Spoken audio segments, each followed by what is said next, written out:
Magandang hapon mga ka-happy hour. Narito ang mga balita para sa MBC TV Network News Update 5 PM edition. President Marcos, hindi nadadalo sa UNGA 2025.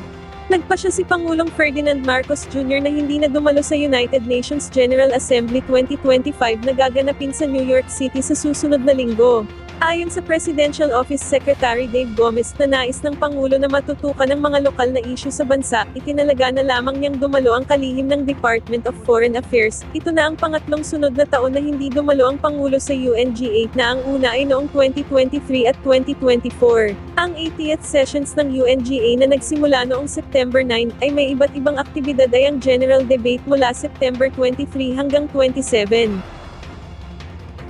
Samantala, sa Metro Manila ngayon, multa sa magtatapon ng basura sa maling lugar, itinaas na sa 5,000 pesos sa unang paglabag. Inanunsyo ni Metro Manila Council President at San Juan City Mayor Francis Zamora na itinaas na sa 5,000 pesos ang multa para sa sinumang mahuhuling nagtatapon ng basura sa hindi tamang lugar. Ginawa ni Zamora ang pahayag matapos aprubahan ng mga Metro Mayors ang pagpapataw ng nasabing multa para sa unang paglabag. Ayon kay Zamora, bahagi ito ng kanilang hakbang upang pairalan ang disiplina ng publiko at maiwasan ang pagbaha sa Kamaynilaan, lalo na tuwing panahon ng tag-ulan.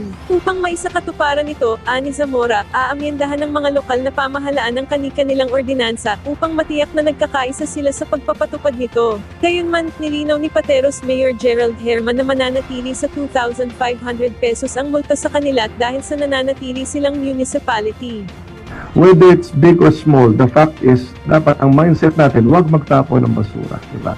So kahit maliit na balot ng candy, masasabi mo natin, mura lang dapat yan kasi maliit na plastic lang naman yan. Ngunit, it's the mindset di ba? So, ang ginawa na po natin, basta anumang bagay na itapon mo sa maling lugar, yung maliit na supot ng candy, o di kaya yung mismong sigarilyo, di ba? So, Ating alamin ang mga latest update mamayang alas 5:30 ng hapon sa programang Metro Manila Ngayon, Afternoon Edition. Bago tayo magtapos, narito na ang kauna-unahang Christmas countdown sa araw na ito ng Martes. 100 days na lang, Pasko na.